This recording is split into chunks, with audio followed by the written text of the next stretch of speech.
तौर ते त समूरा जेके पॉलिटिकल पार्टीज़ आहिनि या चइनि सूबनि जा वॾा वज़ीर आहिनि या उन्हनि सां मिली करे ऐं गॾियल तौर ते को हुकूमत अमली जोड़णु खपे हा। पर ही पहिरें ॾींहं खां जीअं आयो कोरोना थियो त वज़ीर आला सिंध जेको आहे उन ते बाक़ाइदे लीड वरितो ऐं हुन लॉकडाउन सॼे हुन में सिंध में जेको आहे लॉकडाउन शुरू कयो। त ओॾी महिल खां वठी वज़ीर आज़म हालांकि सॼे पाकिस्तान में लॉकडाउन हुयो, पंजाब में भी हुयो, KPK में भी हुयो, बलोचिस्तान में भी हुयो, पर उन वक्त में असांजे वज़ीर आज़म चयो पे तो मैं लॉकडाउन के सख्त खिलाफ हूँ, अगर मेरे से मशवरा लेंगे तो लॉकडाउन में नहीं होने दूंगा। भाई ईअं थींदो कोन, जंहिं तरीक़े से सॼी दुनिया में हिकमत अमली हले थी तव्हां उन से साम्हूं रखी फ़ैसिलो कयो। हाणे हिन वक्त भी ॾिसो न संजीदगी उन्हनि में न आहे। हाणे हू जॾहिं PDM या को ॿियो जलसो थिए थो, मुखालिफ़ सियासी पार्टी जलसो थिए थो त उते चवनि था ॾिसो ही कोरोना वधाईंदा। न सिर्फ़ उहो, पर जॾहिं गुजरावाला में जलसो थियो त हिननि अपोजिशन जमायतनि जे माण्हुनि ते जेको SOPs ते अमल न करण जा केस भी दाख़िल कराया। पर उन साॻी ॾींहं ते रावलपिंडी में जलसो हलंदड़ हुयो ऐं कल्ह बि रावलपिंडी में 2 ॾींहं जेको आहे धरणो लॻो पियो जंहिंमें हज़ारे माण्हू हुआ। हाणे उते जेकॾहिं हुकूमत जी पार्टी जो को माण्हू जलसो थिए थो, गिलगित में जलसा थियनि था, पिंडी में जलसा थियनि था या धरणा लॻनि था, उते कोरोना कोन थो वधे। ऐं हीउ जेको स्पेसिफिक टारगेटेड जेको आहे शुरू खां वठी जीअं हिननि जो रवैयो रहियो आहे त उते जॾहिं अपोजिशन जलसो आहे त उते SOPs ते अमल कोन थो थिए, केस दाख़िल थींदा ऐं उते जेको आहे सो कोरोना वधंदो। भाई जेकॾहिं हुकूमती धुर जेका आहे उहो जेकॾहिं जलसो करे थी या धरणो हणे थी उते कोन वधंदो। त इहा जेका गैर संजीदगी आहे उन सां फ़ाइदो कोन थींदो, बहितर वधीक नुक़सानु थींदो। ऐं PDM त ऐलान करे चुको आहे त असां पंहिंजे तरीक़े सां जेके अनाउंस थियल आहिनि उहे जलसा कंदासीं, पर SOPs ते अमल करणो आहे, छो त असां कंहिं सूरत में इहो कोन चाहींदासीं त इहा बीमारी जेका वबा जेका असां वधे। पर हाणे ॻाल्हि आहे त मौजूदा हुकूमत जेका आहे उन वफ़ाक़ी हुकूमत उनखे गॾिजी करे का हुकूमत अमली जोड़नी पवंदी। हींअर ॿारनि जे एजुकेशन जे हवाले सां बि हिननि सां चयो वियो, हिननि सां राब्तो कयो त भई अचो वेहो पाण गॾियल तौर ते का हुकूमत अमली जोड़ियूं, पर हुननि पंहिंजे तरीक़े सां ऐलान करे छॾिया। हाणे इहा जेको कॉम्पिटिशन वारो मामिलो आहे न, वर्ग जो ॿिए कंहिंखे टारगेट बणाइण, इहो तरीक़ो इंतिहाई ग़लति आहे ऐं हीअ वबा ख़तरनाक वबा आहे। ऐं वॾी तरक़ी याफ़्ता मुमालिक अमेरिका जहिड़े मुल्कनि में 2,30,000 माण्हू जेके आहिनि उते पंहिंजी ज़िंदगियूं विञाए चुका आहिनि। त हीअ ख़तरनाक वबा आहे, हिनखे संजीदगी वठी करे ऐं समूरनि सूबनि खे गॾु विहारे, समूरनि पॉलिटिकल पार्टी जे लीडरनि खे गॾु विहारे अहिड़ी क़िस्म जी का हुकूमत अमली जोड़े जंहिंखे मुक़ाबिलो। सिदरा इमरान साहिबा हलूं था। सिदरा साहिबा अस्सलाम वालेकुम। हेलो सिदरा साहिबा अस्सलाम वालेकुम। जी वालेकुम सलाम शकील साहब। जी, कोरोना की जो सूरत हाल है वो आए दिन केसेस बढ़ते जा रहे हैं और दूसरी जानिब वफाकी हुकूमत का ये कहना है कि जो जलसे जलूस मुल्क में हो रहे हैं उन पे पाबंदी उनको लागू की जाए। और PDM ने ये वाज़े तौर पर कहा है कि पाकिस्तान में जितने भी उनके शेड्यूल जलसे हैं वो अपने मुकर्रर टाइम पे होंगे। कैसे देखती हैं, एक तरफ से कोरोना के केसेस बढ़ते जा रहे हैं, SOPs पे अमल दरामद की बात की जा रही है, दूसरे तरफ से ये जो जलसे जलूस है न सिर्फ PDM के, दूसरी जो सियासी पार्टी हैं, दीनी मजहबी जमायतें हैं, उनके भी जलसे जारी है। शुक्रिया शकील साहब। शकील साहब, आप बिल्कुल सही बात कर रहे हैं। कोरोना वायरस की इस आलमी वबा का पाकिस्तान ने सामना किया है और इस वक्त भी कर रहा है।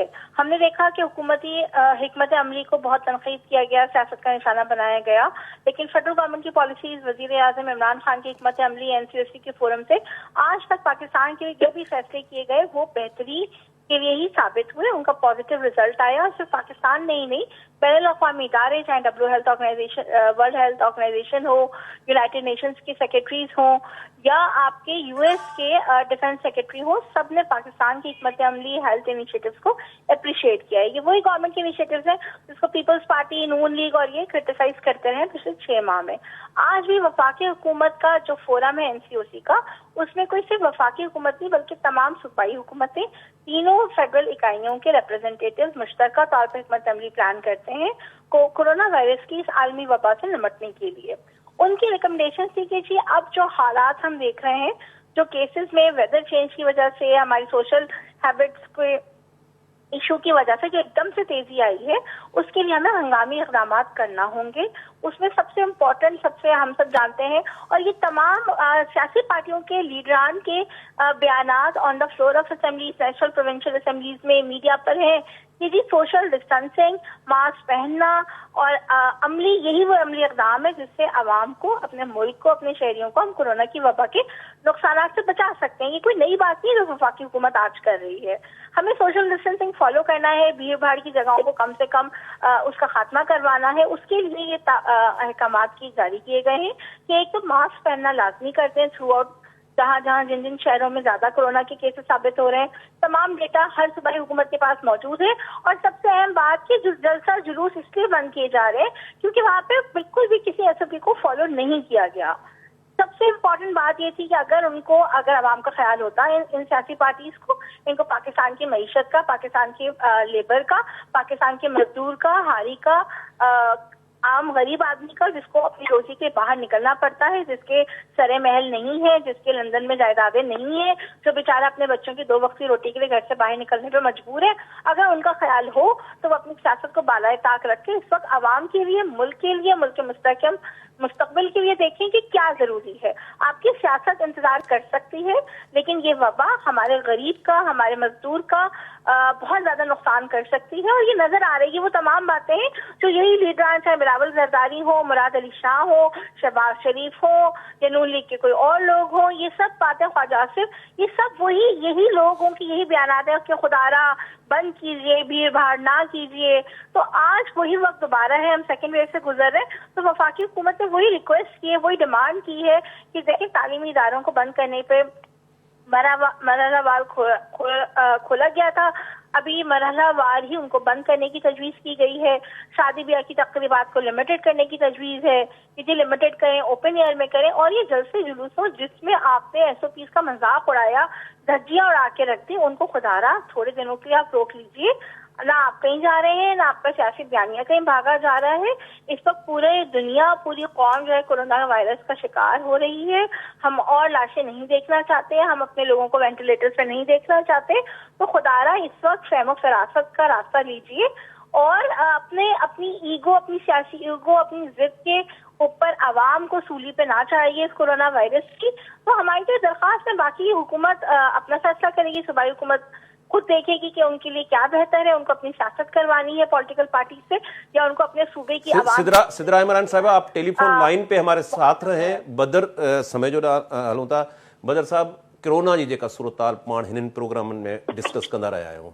शुरू में जॾहिं जनवरी फेबरवरी में ही सिलसिलो शुरू थियो त सिंध हुकूमत जो वाज़े, क्लियर ऐं चिटो मौक़िफ़ हुयो ऐं सिंध जे वॾे वज़ीर इनिशिएट बि वरितो ऐं उन वक़्तु वफ़ाक़ी हुकूमत जेका आहे उहा सिंध हुकूमत जे मौक़िफ़ खे जीअं जे तीअं क़बूल करण लाइ तयारु न हुई।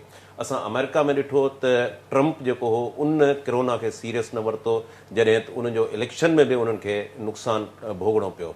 त हिन वक़्तु जेका कोरोना जी सूरताल आहे उन कोरोना जी सूरताल में वफ़ाक़ी हुकूमत जो इहो स्टैंड आहे त जलसा जेके जलूस आहिनि उन्हनि ते पाबंदी लागू कई वञे, एसओपीज़ ते अमल दरामद कयो वञे। ॿिए पासे पीडीएम इहो फ़ैसिलो कयो आहे त जेके उनजा जलसा आहिनि उहे शेड्यूल मूजिबि मुक़ररु वक़्त ते थींदा। त तव्हां सम्झो था कोरोना जी सूरताल में जलसनि जी सूरताल वरी हिकिड़े पेज ते वफ़ाक़ी हुकूमत ऐं जेके सूबनि जूं हुकूमतूं आहिनि हिकिड़े पेज ते नज़र नथियूं अचनि। महिरबानी शकील साईं, जेसिताईं यूएस जो तव्हां मिसाल ॾिनो इहो चयो वियो त अमेरिका में जेके बि इलेक्शन जे दौरान प्रोग्राम थिया उनमें ट्रम्प जे प्रोग्रामनि में तमामु वॾी रश हूंदी हुई ऐं बाइडन जा जेके जलसा उन्हनि में तमामु माण्हुनि जी तादाद तमामु घटि हुई। बाइडन पंहिंजे सॼे अरसे दौरान मास्क बि पहिरियों, हुनजी वाइस प्रेसिडेंट बि मास्क पहिरींदी ऐं ऑन द कंट्ररी ट्रम्प जेको हो उहो जेकॾहिं उनखे कोरोना वायरस ज़ाहिर बि थियो त ॿिए ॾींहुं उहो पब्लिक में अची पहुतो भाई कोरोना कुझु बि न आहे, हिनखे मां शिकस्त ॾेई सघां। असां वटि बि जेकॾहिं तव्हांखे फ़ोटोग्राफ्स यादि हुजनि त वज़ीर आज़म साहब जा अक्सर फ़ोटोग्राफ हूंदा हुआ जंहिंमें सभिनि खे मास्क पहिरियल हूंदो, मां सवाइ वज़ीर आज़म। छाकाणि जो वज़ीर आज़म बि ट्रम्प साहब जी आहे, इन कॾहिं सीरियस कोन वरितो। जेकॾहिं हींअर सीरियस थो वठे त मां ईअं सम्झां थो त देरि आहे, दुरुस्त आहे, हुनजो एटीट्यूड टुवर्ड्स कोरोना जेकॾहिं पॉज़िटिव थियो आहे ऐं हू सम्झे थो त वाक़ई कोरोना वबा आहे ऐं उनखे वबा खे महज़ इन जे लाइ न त कंहिं अपोज़िशन जा जलसा न थियनि इन जे करे इहा ॻाल्हि न करे ऐं सुभाणे जलसा ख़तमु थियनि पोइ पाण बग़ैर मास्क जे फिरंदो अथे, उहे न हुजणु खपे। पर जेकॾहिं कोरोना जी हुन वटि अहमियत आई आहे त मुंहिंजे ख़्याल में हिकिड़ो पॉज़िटिव एटीट्यूड आहे। नंबर 2, कोरोना न नून लीग जो आहे, न पीपी जो आहे, न पीटीआई जो आहे, न ट्रम्प जो आहे, न बाइडन जो आहे। कोरोना हिकिड़ी इंडिपेंडेंट बीमारी आहे। तंहिंजे करे उहा सभिनि खे साॻे नमूने असरअंदाज़ थी सघे थी। तंहिंजे करे मां ईअं सम्झां थो सिंध हुकूमत ते खणी ॿियूं तनक़ीदूं भले कयो, कोरोना जे हवाले सां काफ़ी संजीदा एटीट्यूड हुनजो रहियो आहे ऐं ख़ासि करे CM सिंध शुरू खां ई प्रोएक्टिव रहियो आहे इन मामले में, जेतोणीकि हाणे पाण बि पॉज़िटिव थियो आहे वञे। सो मां ईअं सम्झां थो त इनखे रुॻो पॉलिटिकली मोटिवेशन तौरु इस्तेमालु न कयो वञे, कोरोना खे संजीदा वरितो वञे। ख़ासि करे चवनि था त जेकी ॿी लहर आहे हीअ अहिड़े वेदर में आई आहे जो सर्दी साम्हूं पई आहे, अञा सर्दियूं असां वटि वधंदियूं, तंहिं करे हीअ वधीक नुक़सानकार थी सघे थी। मां ईअं सम्झां थो त जेकॾहिं PDM खे जलसा SOPs जे तहत या कुझु उन में जेकॾहिं डिले थिए त मां सम्झां थो सिद्धरा इमरान साहिब जी इहा जुमिलो काफ़ी दुरुस्त आहे त नैरेटिव भॻो कोन थो वञे, पहिरियों सिहत खे ॾिसणु खपे। नैरेटिव जी ॻाल्हि निकिती आहे, नवाज़ शरीफ़ जो नैरेटिव तमामु घणो हार्ड आहे ऐं उन जी भेट में PDM में जेके ॿियूं शामिल जमायतूं आहिनि उहे उन सां एतिरो इतफ़ाक़ नथियूं कनि। हींअर बिलावल भुट्टो ज़रदारी जेको पीपल्स पार्टी जो चेयरमैन आहे उन चयो आहे त जनवरी ताईं हीअ हुकूमत जेको आहे इमरान ख़ान हलियो वेंदो। तव्हां सम्झो था PDM जे जलसा या मुल्क जी जेका सियासी सूरत हाल आहे, ख़िते जी बैन अल-अक़वामी सूरत हाल, उनमें तव्हां सम्झो था त तब्दीली अचण वारी आहे? मां ईअं सम्झां थो त असां वटि ॾिसो पॉलिटिकल पार्टी जा जेके लीडर हूंदा आहिनि उहे ज़रूरी न आहे त जेकी ॻाल्हि करनि था they actually believe in it. कॾहिं कॾहिं कुझु शयूं जलसनि लाइ हूंदियूं आहिनि न, कुझु शयूं अवाम खे मोटिवेट करण लाइ, अवाम खे पाण सां मिलाइण लाइ बि कबियूं आहिनि। ज़रूरी न आहे त चेयरमैन बिलावल भुट्टो जंहिं महिल चवे थो त वेंदी त हू एक्चुअली सम्झे बि थो त वेंदी, नॉट नेसेसरी। ऐं ॿियो असां वटि इहो तसवर कयो वेंदो आहे त भई अमेरिका में जीअं त डेमोक्रेट्स आया आहिनि, तंहिं करे डेमोक्रेट्स हमेशह जेके हूंदा आहिनि उहे लेफ्ट सेंट्रल जेके हुकूमत जमातूं आहिनि, जीअं मिसाल पीपल्स पार्टी आहे उनखे वधीक सूट कंदा आहिनि ऐं रिपब्लिकन जेके आहिनि उहे वधीक राइटिस्ट खे सूट कंदा आहिनि। हाणे उहो दौरु कोन्हे साईं, हाणे हर शइ मिक्स थी वई आहे। हाणे रिपब्लिकन उन में डेमोक्रेट्स में एॾो वॾो वाज़े फ़र्क़ु कोन्हे। कंहिं ज़माने में जीअं लिबरल ऐं कंज़र्वेटिव नाला ईअं लॻंदा हुआ त ॼण वाक़ई हिकिड़ा के सोशलिस्ट हूंदा, ॿिया के वॾा दकियानूज़ी क़िस्म, ईअं न हूंदो आहे इंग्लैंड में जेके तंज़ीम। इहे नाला आहिनि। थोरो घणियूं इकनॉमिक पॉलिसीज़ उन्हनि जूं में फेर घेर हूंदी आहे, उहे टुवर्ड्स हिकिड़ा थोरा जेके आहिनि मज़दूर फ्रेंडली, थोरा हारी फ्रेंडली हूंदा आहिनि। जेके वरी राइटिस्ट जमायतूं हूंदियूं आहिनि उहे इंडस्ट्रियलिस्ट खे वधीक फेवर ॾींदियूं आहिनि। उहे हिते बि तव्हां नून लीग बि जो नैरेटिव तव्हां ॾिसो, मिसाल PTI जेकी आहे उहा नून लीग जो ई नैरेटिव आहे। इन्हनि जो जेको बुनियादी तौर ते जेकॾहिं सफ़ा उन जा पोइते पेर खणो त इहे इन जो जेकी नार जंहिं मां निकिरनि था इहे सभु इन जो हिकिड़ो ई आहे, जंहिंजा इहे मुख़्तलिफ़ चैनल्स आहे। हाणे हीउ दौरु अहिड़ो अची वियो आहे जो नून लीग ऐं PP हिकिड़े प्लेटफॉर्म ते बीठे एक ही सफ़ में खड़े हो गए वारो नमूनो थियो आहे। सो ख़ैर उहो वक़्त में पॉलिटिकल पार्टीज़ ईअं कंदियूं आहिनि ऐं मां ईअं सम्झां थो त भले PDM भले जलसा करे, मां नथो सम्झां त जनवरी में PTI जी हुकूमत वञे। जी वीर जी साहब, PP चेयरमैन बिलावल भुट्टो ज़रदारी, नून लीग जी लीडरशिप या PDM में शामिल जमायतूं तमामु घणियूं होपफुल आहिनि त जनवरी में तब्दीली ईंदी। कीअं, कहिड़े बुनियाद ते तब्दीली ईंदी? कीअं ॾिसो था त उहा छा जेका अमेरिका में तब्दीली आई आहे तव्हां सम्झो था हिते बि तब्दीली ईंदी, या का डील थियण वञे पई, या को कहिड़े नमूने तब्दीली कीअं ॾिसो था? ॾिसो, पाकिस्तान पीपल्स पार्टी शुरू खां वठी अॼु ॾींहं ताईं अवाम जी ताक़त जेका आहे न, अवाम ताक़त जो सरचश्मो अवाम आहे, त अवाम जी ताक़त ई तब्दीली आणे सघे थी न, वाहिद उहो ई आहे, ॿियो कुझु बि न आहे।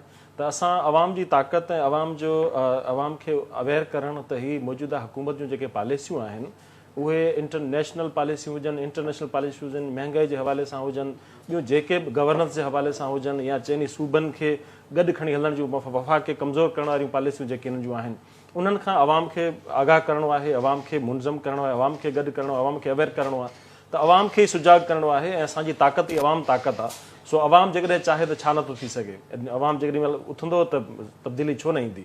ऐं असांखे यकीन आहे त हे जेके पॉलिसियूं आहिनि नाकाम पॉलिसियूं, ऐं इन करे बि हिननि खे वधीक टाइम नथो ॾेई सघिजे। जंहिं तरीक़े सां इहे हलनि था ऐं जंहिं तरीक़े सां नाकाम पॉलिसियूं आहिनि, जंहिं तरीक़े सां ॾिसो न हींअर गिलगित बल्तिस्तान वारो जेको इलाइक़ो आहे उहो ॾाढो हिसास इलाइक़ो आहे। सीपेक उतां खां अचिणो आहे, होॾां कश्मीर जा मामला आहिनि, चाइना सां बॉर्डर आहे, सभु ॻाल्हियूं आहिनि। हाणे उन इलाइक़े में हिननि जंहिं तरीक़े सां कंट्रोवर्सी पैदा कई आहे, जंहिं तरीक़े सां हिन खां पहिरीं गिलगित जी तारीख़ में कॾहिं बि अहिड़ा धरणा कोन लॻा आहिनि जॾहिं सॼो गिलगित ब्लॉक लॻो पियो, त इहे जेके शयूं आहिनि हिननि जूं नाकाम पॉलिसियूं आहिनि, इहे नाकाम पॉलिसियूं वफ़ाक़ खे कमज़ोर कंदियूं, रियासत खे कमज़ोर कंदियूं, रियासत जे इदारनि खे जंहिं तरीक़े सां मिस यूज़ कनि था, इहे सभु शयूं आहिनि। सो आउं नथो सम्झां त हिन खे वधीक हिते टाइम ॾींदियूं समूरियूं पॉलिटिकल पार्टीज़ जेके आहिनि उहे मुतफ़िक़ आहिनि हिन ॻाल्हि ते त हीअ जेके गैर जमहूरी ऐं गैर आइनी जेके हिन जा कम आहिनि या अमल जेके आहिनि या स्टेटमेंट आहिनि जेको ऐं वरी हुनजा जेके ॿिया सलाहकार जेके आहिनि उहे सिंधी में हिकिड़ी कहावत आहे त ॾाची हणे 10 त तोड़ी हणे 13। सो हे अलाए छा छा पिया चवंदा आहिनि जेको असां खां दोहराए बि नथा सघूं कंहिं चैनल ते वेही करे। सो अहिड़े क़िस्म जो जेको एनवायरमेंट पैदा कयो आहे, जहिड़े क़िस्म जो माहौल पैदा कयो आहे जेको इख़लाक़ियात जे दायरे खां हटी करे किरी करे, सो हिन खे वधीक टाइम ॾिजे नथो ॾेई सघिजे। जी सिद्रा इमरान साहिबा, जनवरी में पीडीएम की क़यादत का कहना है कि पाकिस्तान में तब्दीली आ रही है, इमरान खान वजीर आज़म नहीं रहेंगे। एक इम्प्रेशन ये है कि अमेरिका में डेमोक्रेट्स आए हैं तो उनका भी यहाँ असर होगा। आप समझती हैं कि कोई इस तरह की चेंजिंग आने वाली है? देखिए, ये तो जिस दिन से हुकूमत बनी है ना उसके 2-4 महीने बाद से मुख्तलिफ कभी ट्रेन मार्च हो रहा है, कभी वो कमेटियां बन रही हैं, रहबर रहसन कमेटी। ये तो इस वक्त जाहिर है अपोजिशन को कुछ ना कुछ अपनी सियासत को जिंदा रखने के लिए, एक पार्टी का पंजाब से खात्मा हो गया, दूसरा वफाक की पार्टी होती थी, आज सुबह सिंध के दही अजला की पार्टी रह गई है, तो उनको अपनी सियासत में थोड़ी जगह बनाने के लिए बयानबाजी या नैरेटिव तो उनकी, जिसे कहते हैं ना, उनका सर्वाइवल की जंग है। तो ठीक है, वो ये बातें करते रहते हैं, लेकिन इसका ना हुकूमत पे अभी तक कोई फर्क पड़ा है ना आगे पड़ेगा। चाहे आप सर्वेस को देखें, चाहे पब्लिक की आवाज को देखें, इनकी हर तहरीक जो है वो नाकाम हो जाती है। इनका नैरेटिव जो है पाकिस्तान मुखालिफ नैरेटिव के लिए खड़े हो रहे हैं। गिलगित ने इनको जवाब दे दिया है, ये सिंध, पंजाब, केपी, बलोचिस्तान जाएंगे, वहां के लोग भी इनको जवाब दे देंगे। और नजर आ रहा है पाकिस्तान को ये कि पाकिस्तान के नजरिए की मुखालफत करते हैं, पाकिस्तान की वो अफवाह जो हमारी आपकी हिफाजत के लिए दिन रात शहादतें कुर्बान करती हैं उनकी मुखालफत करते हैं। अब ये पाकिस्तान की, जिसे हम कहते हैं पाकिस्तान के आम शहरी मजदूर तबके की सेहत के खिलाफ खड़े हैं। इनको कोई फिक्र नहीं है, आवाम को नजर आ रहा है कि इस वक्त हालात क्या है। ये वही लोग हैं जो हाथ जोड़ जोड़ के कहते थे कि लॉकडाउन लॉकडाउन लॉकडाउन। आज जब असल जरूरत है तो कहते नहीं जी हमने तो अपनी सियासत करनी है। आपकी सियासत इतनी जल्दी खत्म हो जाएगी क्या? अगर 1-2 हफ्ते आपने जरा गुजारा कर लिया, SOPs को फॉलो करवा दिया, तो क्या आपकी पार्टियां बिखर जाएंगी? अगर आप 2 हफ्ते जल्दी नहीं करेंगे तो आपको कोई बहुत बड़ा खतरा, खौफ है अवाम से? किस बात का इतना डर है? पाकिस्तान की आपने सालमियत को मद्देनजर रखना है, उसके लिए आपकी कोई इंटरेस्ट नजर नहीं आता। पाकिस्तान की अवाम कोरोना का शिकार है, हमारी इकॉनमी को धक्का लगा हुआ है, लोग बेरोजगार हो रहे हैं, बिजनेस इफेक्ट हुए हुए हैं, इतनी मुश्किलों से पाकिस्तान की मईशत को चलाया जा रहा है। गवर्नमेंट बार बार सब्सिडी सपोर्ट पैकेजेस दे रही है, कभी इंडस्ट्री को सपोर्ट पैकेज दे रही है, बिजली और गैस की कीमतों में सपोर्ट पैकेज दे रही है ताकि इंडस्ट्री चले, आवाम का रोजगार चले, लोगों का चूल्हा ना बुझे। एहसास के थ्रू अरबों रुपए उन्होंने जो है लोगों के गरीब तबके के दहलीज पे पहुंचा दिए, राशन दे रही है, हर तरह की सपोर्ट हुकूमत कर रही है। और दूसरी पार्टीज क्या कर रही है, जिनका फर्ज है कि अवाम में जहां जहां उनकी हुक्मरानी है उसको तो जरा देखें। उन्होंने क्या किया? सिर्फ नारे, सिर्फ बयानबाजियां। मरियम साहिबा ने उन अजला में भी गिलगित के जाके, उन कॉन्स्टिट्यूंसीज में भी जाके जलसे कर दिए जहाँ पे कैंडिडेट खड़ा नहीं किया। बिलावल जरदारी साहब किसी भी तरह जब हार जाते हैं तो वो उसको मानते नहीं है इलेक्शन के सिस्टम को। ये सिर्फ अपनी पॉलिटिकल सर्वाइवल की। सिद्रा इमरान साहिबा, पूरी पीडीएम ये इल्जाम लगा रही है कि गिलगित बल्तिस्तान की इलेक्शन में धांधली हुई है। पीडीएम बेचारे, इनका कहना है ये साबित हो चुका है। पीडीएम ये बात नहीं करेगी तो उनके पास बात बची क्या है? रात को जो बंदा पहले 600 से जीता और फिर रातों रात जो है वो सिर्फ 2 वोटों से हराया गया और फिर रिकाउंटिंग में 145 पे जीता, तो ये सबूत नहीं है तो और क्या है? पाकिस्तान की तारीख में इस कदर कहते हैं ना क्लीन एंड क्लियर कि सामने बिठाकर ECP का नुमाइंदा, उनका इलेक्शन कमिश्नर ये तक कहता है पाकिस्तान पीपल्स पार्टी को कि आप कैमरा लगा के रिकाउंटिंग करा दें जिस हल्के में हम चाहते हैं। और इलेक्शन कमीशन साहब के लिए निकले थे तो ना ही हमें ऑफर दी थी, ना ये पाकिस्तान पीपल्स पार्टी ने ऑफर दी कभी किसी को। ये पाकिस्तान तहरीक इंसाफ को इजाफ है कि वफाकी हुकूमत कहती है जी आप कमेटी भी बनवाएं, आप रेगिंग के खिलाफ इन्वेस्टिगेशन भी करें। हमने तो ये कह दिया भाई ठीक है इलेक्ट्रॉनिक वोटिंग पर आ जाए, बैठ के बताएं तो कि कौन सा तरीका ऐसा है जो आप प्रपोज करते हैं। लेकिन नहीं, उनको पाकिस्तान की तरक्की पे कोई बात नहीं करनी, सिस्टम्स के इम्प्रूवमेंट पे कोई बात नहीं करनी, रिफॉर्म्स पे कोई बात नहीं करनी, सिर्फ अपनी अब अबू जियों की और अपने चचा जान और ताया जान की जो करप्शन है उसके ऊपर पर्दा डलवाना है। अपनी नस्लों के लिए जो उन्होंने पाकिस्तान का खून निचोड़ के सारे महल बनाए, दुबई की प्रॉपर्टीज बनाई, यहाँ पे हमने देखा कि किस तरह से मनी लॉन्ड्रिंग मॉडल्स के थ्रू करवाई जाती थी, किस किस के अस्पताल खड़े हो गए, उनके एम्बुलेंसेज में क्या क्या जाता था। बस इस सबको माजी कर दें और हुकूमत आगे चल जाए। नहीं जी, हमने वोट आवाम से वादा भी किया, आवाम का वोट भी अकाउंटेबिलिटी पे लिया है, इमरान खान खड़ा है अकाउंटेबिलिटी के लिए। अकाउंटेबिलिटी तो होगी, अब चाहे ये पीडीएम की जलसे में रोए या कल कोई अपनी नई कंपनी बना के उसका तमाशा शुरू कर दे, अकाउंटेबिलिटी होगी, एनआरओ नहीं मिलेगा। उसके अलावा इनको जो करना है करें, हुकूमत के साथ जहाँ खड़ा होना है, जो जलसा करना है। इमरान खान ने तो कहा है कि जी आपने जो सियासत करनी है आप करें, हम पाकिस्तान के लिए खड़े हैं, पाकिस्तानियों के साथ खड़े हैं। ये नजर आ रहा है पीडीएम को। उनको खतरा किससे? उनको खतरा आवाम से। उनको ये कि अगर हमने रोज नहीं रोया ना तो शायद जो थोड़े बहुत बचे हुए लोग हमारी सपोर्ट पे वो पीछे ना हट जाए। वरना मसला क्या है, आप देखें कोरोना 2-3 हफ्ते की बात है, ये हम नहीं कहते, ये तो शहबाज शरीफ, मुराद अली शाह, बिलावल जरदारी सब चीख के कहते रहे कि जी जब एक वेव बढ़ रही होती है तो आपने 10 दिन का स्पेशल लॉकडाउन करना है, आवाम को मजलों में ना जाने दें, लॉकडाउन करें। वो वजीर आला जो हाथ जोड़ के कहता था कि लॉकडाउन, आज वो इस वक्त खुद आइसोलेशन का शिकार है। मैं उनकी सेहत के लिए दुआ भी करती हूँ, मुराद अली शाह के लिए, कि अल्लाह पाक उनको जल्द से जल्द सेहतयाब करे, वो वापस अपनी जिम्मेदारियां निभाएं पूरे जोशो खरोश के साथ। लेकिन आज वो कोविड में है, क्यों? क्योंकि उनको जबरदस्ती बुलाया गया उन फोरम्स पर। आज मरियम औरंगजेब की आज मैंने न्यूज देखी कि वो भी कोविड का शिकार है। वो कल कहाँ खड़ी थी, परसों वो कहाँ थी? वो उन्हीं मजमों में थी जिसके इन्हीं की जानों के लिए, इन्हीं की हिफाजत के लिए आज इमरान खान कह रहे हैं खुदारा सब हर पॉलिटिकल पार्टी इस वक्त एक ब्रेक ले। डर किस बात का है भाई? हमारी पूरी आगे आपकी जिंदगियां पड़ी है सियासत के लिए, 2 हफ्ते पाकिस्तान को दे दें, क्या मसला है इसमें?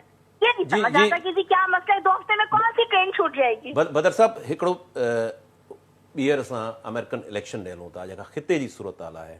अॼु इमरान ख़ान काबुल जे दौरे ते हिन वक़्तु मौजूदु आहे अफ़गानिस्तान में। ॿिए पासे जॾहिं ट्रंप हुयो त ईरान सां जेका न्यूक्लियर एग्रीमेंट हो उहो टोड़ियो वियो, जेको डेमोक्रेट्स जे वक़्त में ई थियो हो। ॿियो जेको बाराक ओबामा जो बायोग्राफी जो बुक छपियो आहे, उन मां इहो चयो वियो आहे त आसिफ ज़रदारी जॾहिं प्रेसिडेंट हुयो त उसामा बिन लादेन जो जेको आहे उहो हलाक थियो, त उनखे हुन तमामु घणो एप्रिशिएट कयो, ख़ुशी जो इज़हार कयो। जॾहिं बाराक ओबामा जो चवणो हो त असांखे उमेदु इहा आई त को ॾुखियो फ़ोन ईंदो, पर उनजे उबतड़ असां आसिफ ज़रदारी जा उन ते तमामु ख़ुशी जो इज़हार कयो वियो।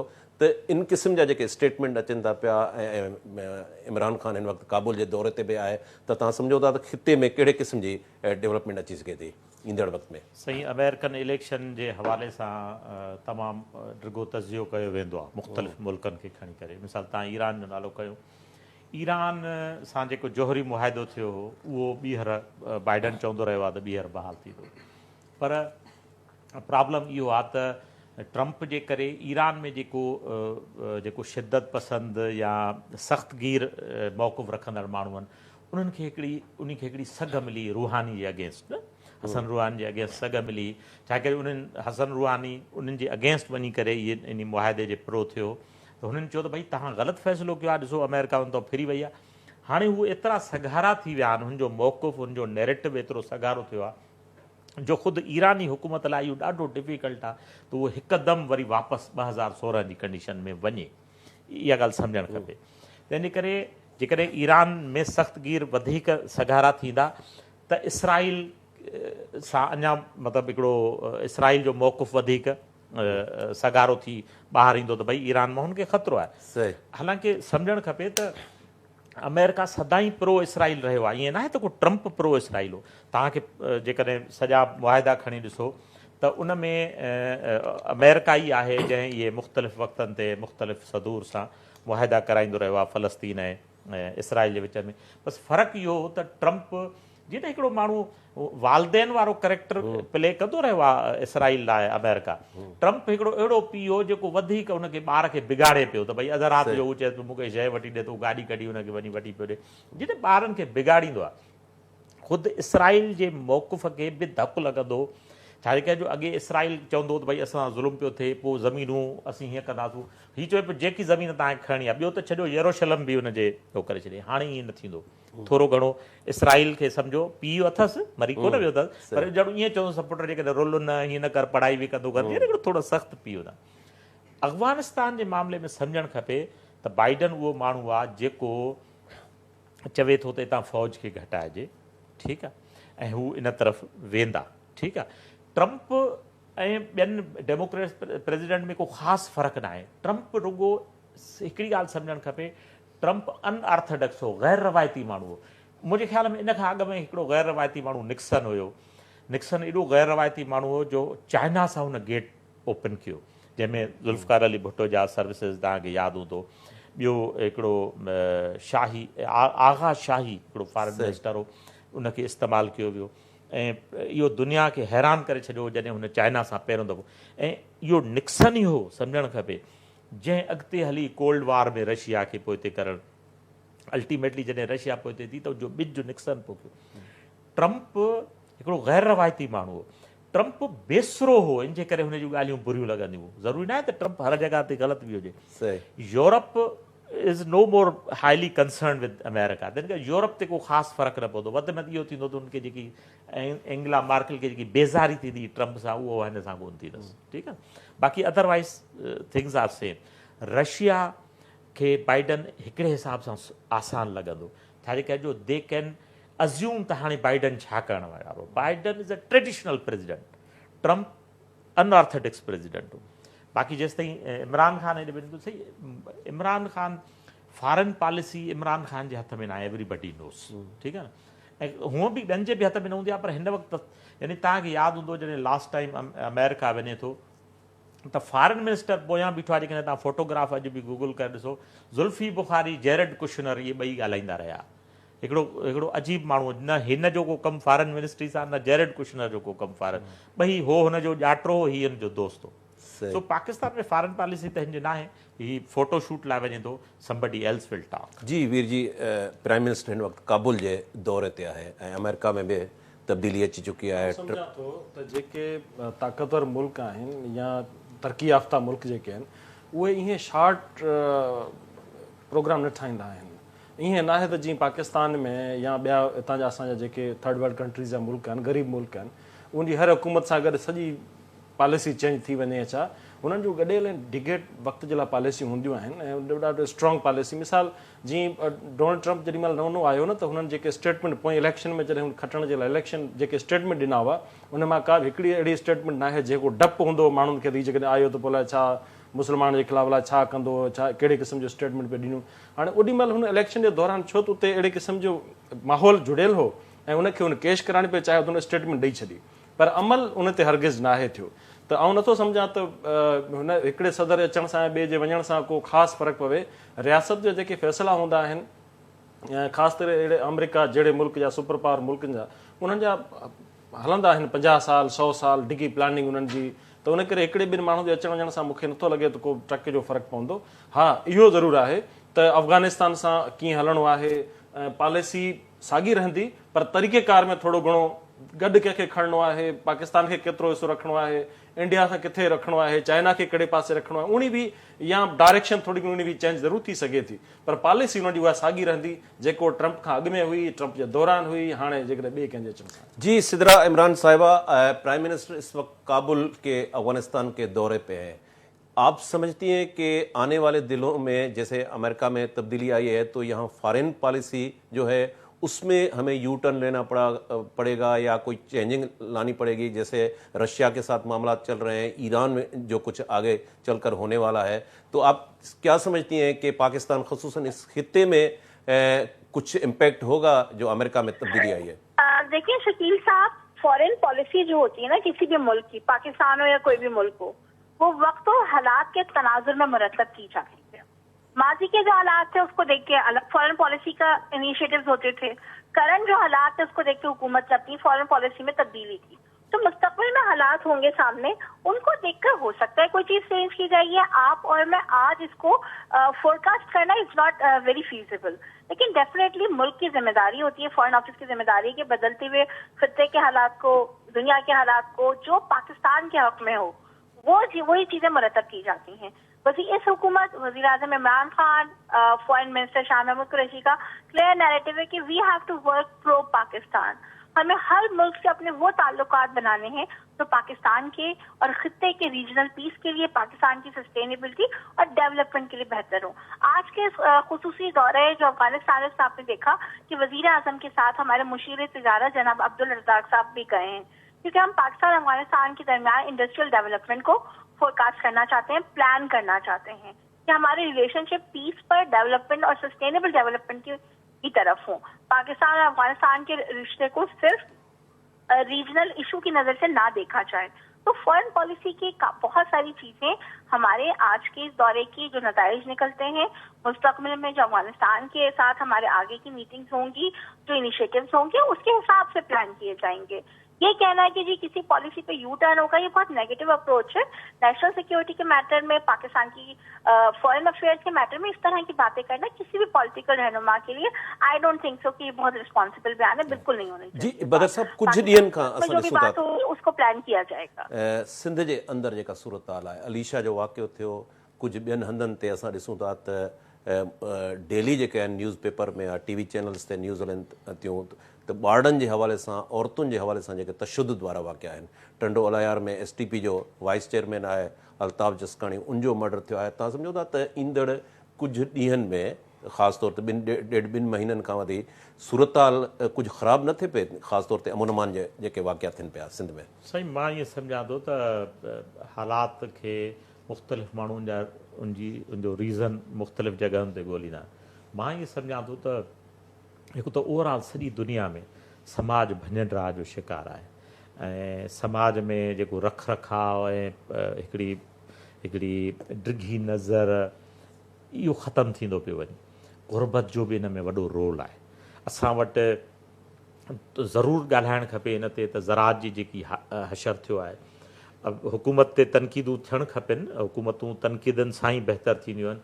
असां वटि ईअं थियो आहे त ज़राअत खे बिल्कुलु निगलेक्ट कयो वियो आहे। हालांकि असां वटि जेको अॼु बि जेको मेजर एम्प्लॉयमेंट जो ज़रियो आहे, अबव 60% मेजर एम्प्लॉयमेंट जो जेको ज़रियो आहे उहो ज़राअत आहे। ऐं ज़राअत सां थिए ईअं थो, हाणे फुटी जो तव्हां पाण हशर ॾिसो, फुटी इहो हशर कयो आहे साईं त जेके ख़ासि करे कॉटन जा एरिया आहिनि, उनमें हाणे माण्हुनि वटि कुझु बि न आहे। यानी ॿिए फसल पोखण लाइ माण्हुनि खे न को ॿिज थो मिले, न बाण थो मिले, बिकॉज़ हुन वटि पे करण लाइ पैसा ई न आहिनि। इन जे नतीजे में ओवरऑल सोसाइटी में गुरबत ईंदी आहे। गुरबत जे नतीजे में चिड़ ईंदी आहे, अदम बर्दाश्त ईंदी आहे, तशद्दुद ईंदो आहे। समाज भञडरा, गुरबत उनजो बुनियादी सबबु आहे। ग्रेट डिप्रेशन, मिसाल अमेरिका में ॾिसो, ग्रेट डिप्रेशन में माण्हुनि जी छा हालत हुई, माण्हू कहिड़ी मतिलबु बुरी हालतुनि में वञी पहुता। जेकॾहिं अॼु मां ईअं चवां थो त ॼणो सरकारूं इन सां कंसर्न, मिसाल फुटी जो जंहिं वक़्तु फुटी लहे थी पई, हाणे तव्हां ॾिसो 4,4100 फुटीअ जो रेट बीठो आहे, 5600 को डज़ करे हेठि किरियो आहे। हिकु त फुटी थी न आहे, मथां रेट न आहे। जनरल प्रोग्राम असां वाइंड अप तरफ़ वञूं था पिया। जी वीर जी कोहली साहब, सिंध जे अंदरि ही टंडो अलायार में STP जो वाइस चेयरमैन जो क़त्ल थियो आहे। मुख़्तलिफ़ हंधनि ते असां ॾिसूं था, ख़ासि तौर ते ॿारनि ऐं औरतुनि जे हवाले सां रोज़ानो कंहिं न कंहिं तशुदुद जा वाक़िया रिपोर्ट थींदा रहंदा। ॾिसो, जेको कश्मीर जो वाक़ियो तव्हां जंहिंजो ज़िक्र कयो, ॾिसो आउं सम्झां थो त इहो वाहिदु उहो केस आहे जंहिंमें पुलिस खे नेशनल लेवल ते पूरे पाकिस्तान में एप्रिशिएट कयो वियो। हिकिड़े ASI जेको जांच ऑफिसर हुयो, फरियादी बि आहे उन केस जो, जंहिं तरीक़े सां उन पंहिंजे न्याणी ऐं घर वारनि खे इस्तेमालु कंदे, उनजी मदद वठंदे जंहिं तरीक़े सां न्याणी खे बाज़ियाब करायो, जवाबदार गिरफ़्तार करायो। हाणे जेको जिसकाणी वारो मामिलो आहे न, इहो पुराणो मामिलो आहे। हिन जो पाण में अॻे 2-3 सालनि खां हलंदो थो अचे। रिंद कबीलो आहे, हाणे रिंद बिरादरी जेको उते जो माण्हू आहे, डॉक्टर कादिर मक्सी असलम रिंद जो नालो, असलम रिंद। हाणे असलम रिंद कंहिं वक़्त में जेको आहे सो हिन सां गॾु हूंदो हो, दोस्त हूंदो हो। अल्ताफ़ जिसकाणी मुंहिंजो प्यारो दोस्त हो ऐं असां जेल में 2-3 महीना गॾु हुयासीं ऐं हूअं बि काफ़ी मुलाक़ातूं रहियूं। त हाणे इन जो छा आहे त उन रिंद, असलम रिंद जेको आहे, उहो बि हिन जो उन साॻी पार्टी में, तरक़ी पसंद पार्टी में हो। उन खां पोइ छॾे करे वरी PTI में, जॾहिं जो मुखालफ़त उन सां हिक ॿिए सां पाण में अणछा थियो ऐं पोइ दुश्मनी में तब्दील थी वियो, त तॾहिं हू वञी PTI में शामिलु थियो। ऐं शामिलु थियण खां पोइ वरी हिन कुझु महीना पहिरीं जॾहिं हीउ कोर्ट में वियो पिए त हिन ते हमिलो थियो, हिकिड़ो कातलानो हमिलो थियो। उन कातलाने हमले जो केस दाख़िल वरी अल्ताफ़ जिसकाणी जे भाइरनि ते केस दाख़िल थियो। असद ऐं ज़ीशान जा भाउ आहिनि, उहे जेके उन केस जा जवाबदार हुया।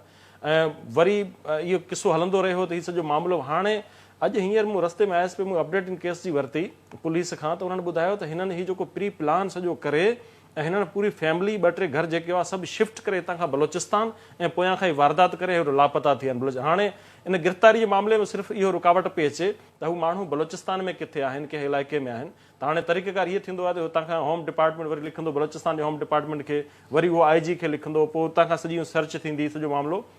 हाणे कुझु हिन में टाइम लॻी सघे थो, पर हिन में को शक न आहे त सिंध पुलिस जंहिं तरीक़े सां हाणे वेझड़ाई में जेके केस थिया आहिनि, जंहिं तरीक़े सां इन्वेस्टिगेशन कई आहे, जंहिं तरीक़े सां जवाबदार गिरफ़्तार कया आहिनि, माण्हू बाज़ियाब कराया आहिनि, ऐं सम्झां थो त उन्हनि खे हिते असांजो प्रोग्राम जो टाइम पुॼाणी खे पहुतो। वीर जी कोहली साहब तव्हांजी महिरबानी, बदर साहब तव्हांजी महिरबानी। टेलीफोन लाइन ते असांखे सिदरा इमरान जॉइन कयो, संदसि पे महिरबानी। नाज़रीन, ईंदड़ प्रोग्राम में वरी कंहिं ॿिए उनवान सां हाज़िर थींदासूं, तेसिताईं ॾींदा इजाज़त। अल्लाह भाई।